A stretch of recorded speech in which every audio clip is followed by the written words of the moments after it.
चारों तरफ विकास के नाम पर लूट खसोट के अलावा कुछ है नहीं, केवल लूट खसोट मची है। कहीं विकास नहीं, लोग तराई तराई कर रहे हैं। रोज हिंदू हिंदू करते हो। हरिद्वार में हर हिंदू जाता है, चाहे जिंदा जा चाहे मुर्दा जा। आप हरिद्वार को टोल मुक्त कर दो। गरीब और किसान के बच्चों से किताब को छीनने का काम किया जा रहा है। ये कहाँ का इंसाफ? बेरोजगारी बढ़ी है, किसान तबाह और बर्बाद है। आज किसान, नौजवान, छात्र सब परेशान है। चारों तरफ हाहाकार मचा है। आप किसान की बात करते हैं, आज उसके रास्ते में कांटे बिछा दिए गए, कील ठोक दी गई, सीमेंट की दीवार बना दी गई। हिंदुस्तान के इतिहास में पहली बार ड्रोन से 300 आंसू गैस के गोले छोड़े गए और उस अन्नदाता के ऊपर छोड़े गए जिससे वोट लेकर के आप यहाँ बैठे हो। आपको अफसोस नहीं हुआ? अरे कम से कम एक शब्द अफसोस का ही कहते हैं। जो रोजगार आप दे नहीं रहे, कम से कम पुरानी पेंशन तो बहाल कर दो। ये भी आपके वोटर।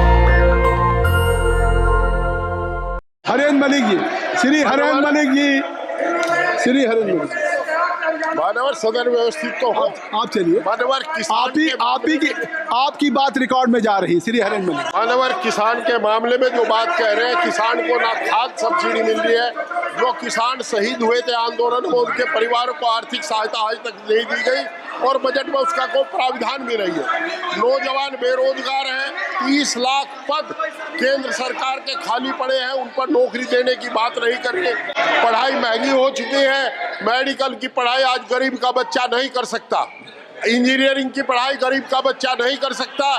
जितना पढ़ाई की फीस इस राज्य में बढ़ी है, ऐसा लगता है कि गरीब और किसान के बच्चों से किताब को छीनने का काम किया जा रहा है। मान्यवर, जहां तक अभी ये विकास की बात कर रहे हैं, लखनऊ में आदरणीय अखिलेश यादव जी द्वारा निर्मित कैंसर हॉस्पिटल, जिसमें 1000 करोड़ रुपए की लागत लगी, बनकर खड़ा है। उसमें डॉक्टर और उसका व्यवहार भी नहीं है। मानवर, बेरोजगारी बढ़ी है।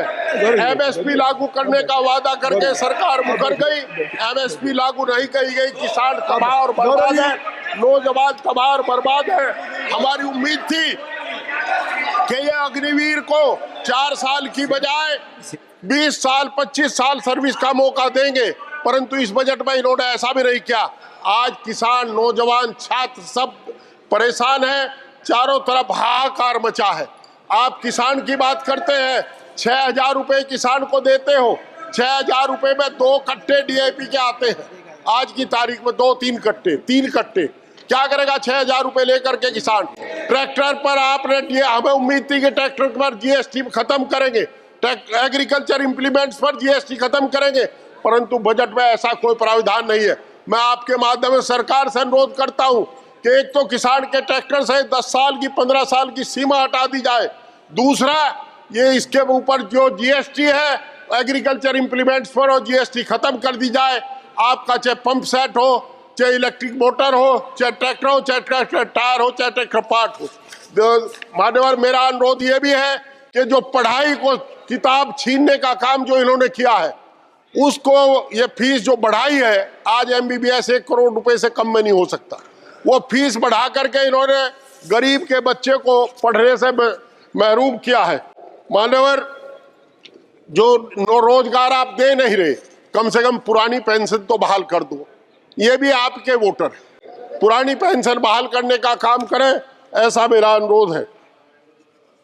मान्यवर, कैंसर हॉस्पिटल का मैंने जिक्र किया। लखनऊ में 1000 करोड़ रुपए की लागत से बना हुआ कैंसर हॉस्पिटल तैयार खड़ा है। आप उसमें केवल डॉक्टर इसलिए नहीं भेज रहे कि वो आदरणीय अखिलेश यादव जी की सरकार द्वारा निर्मित है। ये कहाँ का इंसाफ है? चारों तरफ विकास के नाम पर, मैं सच कहूं, लूट खसोट के अलावा कुछ है नहीं, केवल लूट खसोट मची है। कहीं विकास नहीं, आपके नेताओं का विकास हो रहा है, जनता का कहीं विकास हो नहीं रहा।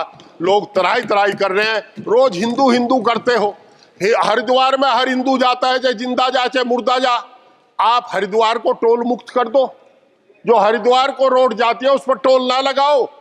हमें अंग्रेजी सरकार में, आप मेरे साथ सदन में थे आदरणीय महोदय, जिस दिन डॉक्टर अम्मार रिजवी ने सीतापुर के पर टोल लगाया था, आप ही कहने वाले थे कि जजिया कर देना पड़ेगा। आज आप हरिद्वार पे भी जजिया कर ले रहे हैं। कहाँ आप जजिया कर नहीं ले रहे? चारों तरफ जब आदमी सड़क पर चलता है टोल देता है। कार खरीदता है, ट्रैक्टर खरीदता है जब आपको टैक्स देता है, डीजल डलवाता है जब टैक्स देता है, जब पास कराता है, रजिस्ट्रेशन कराता है तब टैक्स देता है। कितनी बार टैक्स दे, ये समझ से परे की बात है। 750 किसान शहीद हों और देश के प्रधानमंत्री जी, आदरणीय प्रधानमंत्री जी, एक शब्द भी उनके शोक का ना लिखे, इससे बड़ी बात कुछ हो नहीं सकती। और आदरणीय कृषि मंत्री को कोई पूछता ही नहीं, ये क्या वादा किया है उनसे, उस पर कोई काम नहीं हुआ। एमएसपी आज तक लागू नहीं हुई। मेरा आपसे अनुरोध है, किसान ही जीडीपी का सबसे बड़ा अंश है। ये इस हिंदुस्तान का पेट पालने का काम किसान करता है। आपने उनके साथ जो व्यवहार कर रहे सिंधु बॉर्डर पर, उसे देख करके कभी जब रात को बैठे तो उस पर सोचना कि कुछ हो ही नहीं सकता। उस किसान के साथ जिसका बेटा जवान बनकर इस देश की सीमाओं पर खड़ा है, प्रहरी खड़ा है, आज उसके रास्ते में कांटे बिछा दिए गए, कील ठोक दी गई, सीमेंट की दीवार बना दी गई। हिंदुस्तान के इतिहास में पहली बार ड्रोन से 300 आंसू गैस के गोले छोड़े गए और उस अन्नदाता के ऊपर छोड़े गए जिससे वोट लेकर के आप यहां बैठे हो। आपको अफसोस नहीं हुआ? अरे कम से कम एक शब्द अफसोस का ही कहते हैं। माननीय, बहुत बहुत धन्यवाद, आपने मुझे बोलने का मौका दिया। श्री दुरई वाई। नेशनल दस्तक की आपसे गुजारिश है कि अगर इसको बचाना चाहते हैं तो नेशनल दस्तक को सब्सक्राइब करने के लिए रेड कलर के सब्सक्राइब बटन को दबाएं, फिर बेल आइकन की घंटी दबाएं। नेशनल दस्तक को बचाने के लिए बहुत जरूरी है कि हर खबर को शेयर करें, लाइक करें, कमेंट जरूर करें।